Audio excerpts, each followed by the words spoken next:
Hello and welcome to the inaugural edition of This Week in Golf on Cape Cod here at Blue Rock Golf Course in South Yarmouth. I'm Matt Pitta, the Director of Communication with Blue Rock Golf Course and the Davenport Companies, and we're so excited to welcome you into what will be the first of a weekly program here from Blue Rock Golf Course, looking at everything happening in the world of golf on the pro circuit and also what's happening here on the Cape and here at Blue Rock.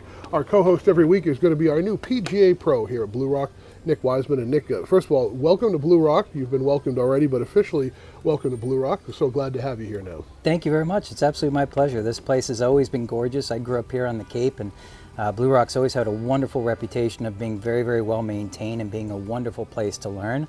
And that's exactly what we're doing here. So thank you. This is a program we've been looking to start for a couple of years now. Kind of a weekly look into what's happening at the pro level, what's happening on the Cape as well, to kind of give people just some content of what's happening in the golf world. I really feel as though golf is in a renaissance after it exploded during COVID, and I think that the interest has continued. So we've seen it here at Blue Rock. So golf is back, as far as that's what I've been saying, basically. Absolutely. It's exciting. I mean, COVID, to your point, a lot of pros are out there are saying 40% bump and increase because it's one of the only things that we could do around here. So now we're trying to keep that, gain it, and gain the momentum and keep building the game. Our number one job as PGA professionals is to grow the game of golf. So, yeah.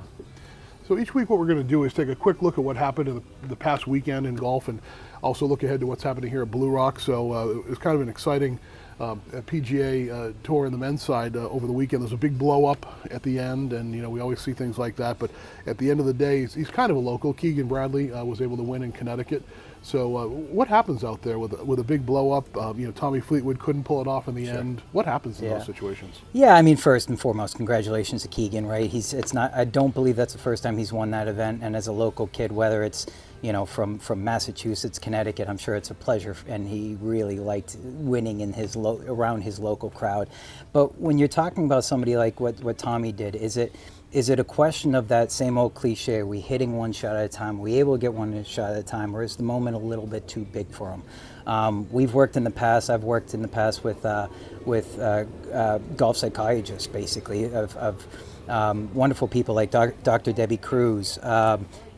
Is it better to play from ahead? Is it better to play from behind? What's the mentality like? Are you able to internalize, all the emotions and basically project that onto that golf course? And clearly Tommy had a little bit of trouble doing that. So he has 42 career top 10s without a victory. So I think you make a great point that there's a huge mental component to the game of golf. It's not just the physical skill out there. Absolutely, and we saw that with Rory, right? I mean, Rory, when he was in the lead and he had that lead, he started to hone back a little bit. He started playing a little bit safe, and he had 2 double bogeys as a result of it.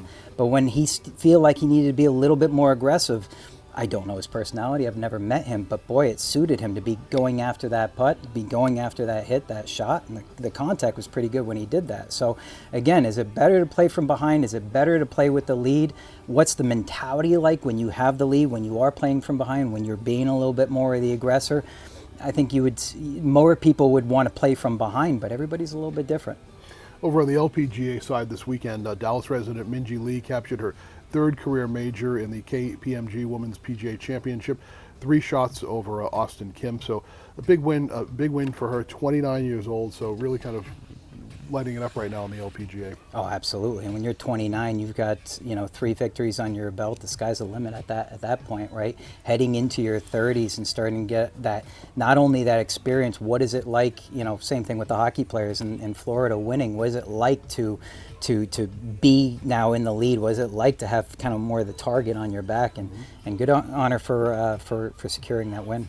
The men head over to the Rocket Classic in Detroit this coming weekend, so that'll be an interesting one as well. Sure, absolutely. So one thing we want to do here a lot throughout this new program here, which is going to be emanating from Blue Rock Golf Course every week throughout the season, is to also talk about what's happening here. And one thing you've brought, Nick, is a new team here to really reinvigorate and reimagine the Blue Rock Golf Academy. And we've got amazing amount of lessons and opportunities. Give us a little overview of what's available now when it comes to the full experience of golf instruction here. Yeah, it's almost, I think the better question might almost be what's not available, because we're doing a little bit of everything. We have up to 5 instructors here now at Blue Rock.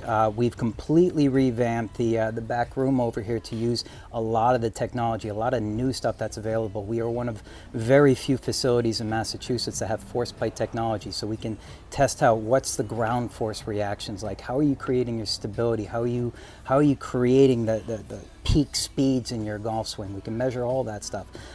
We use so smart to move force plates. We use Sportsbox AI technology, which is we don't have to put the vests and the suits and all that stuff like EA Sports and have the dots on that. Yeah. We can do it on the camera now.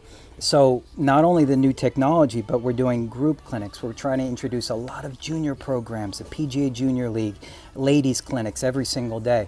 And with the advantage of having now 5 instructors, it's not just one person. We can do lessons, we can do clinics, we can use the golf course. We've got new student assessments, so we'll quite literally take them on the golf course with a group of 4 people. Okay, maybe it's not a full swing thing. Maybe in order to lower those scores, we got to do better at our putting or a chipping or a short game. So we're trying to offer as many different options with a few different personalities. I'm very different than Mike Papp or Kevin Esco or Connor Doyle, right? We all have our specialties there, and that's what we're trying to bring to Blue Rock is just more options. We're going to show some people in this video some B-roll of the technology we have. Really great technology that you can take advantage of now that we never had here before. And we really want to emphasize the junior side of the game, yes, because we're seeing a lot of younger folks coming here and playing at Blue Rock. So if you have a junior in your family, we have got some great programs here on the junior side. Absolutely, and what better place to introduce your child to the game of golf. It is not, overwhelming. You don't have a 500-yard par 5 that you're trying to get onto, right? 18-hole par 3s, but a mixture of longer holes and shorter holes. I think this is just an absolute perfect place to have a child grow up to play. You can learn all about it at our website, bluerockgolfcourse.com. Full details on all of the different junior leagues we have and all the other clinics and lessons. So Nick, we're going to wrap up here our inaugural edition. As people are watching this, depending on where they're watching it, when we're putting it together, it's the beginning of what's going to be a scorcher week here on the Cape. What's kind of a quick tip for the golfer when you're going to be in a 90-degree type weather? What do you want to be careful about and just be cautious about when you head out to golf? Oh goodness, hydrate first and foremost, right? Out there, I mean, listen, the average size golf course is somewhere in the neighborhood of 5 to 7 miles. So if you're already going to be, exuding that energy, first and foremost, drink your water. Make sure that not only hydrate, but to eat your snacks in between, because it's all too quick, all too often that we get a little bit tired before we can actually complete that round. So, especially on a nice hot summer day, we've been asking for this heat, we've been asking for the summer, for the sun to come out for a while. Yeah, now let's take advantage of it, but make sure you're ready and prepared. Well, Nick, we're so excited. We're launching our inaugural edition of This Week in Golf on Cape Cod. We'll be here every week from Blue Rock Golf Course talking about what's happening here locally at Blue Rock.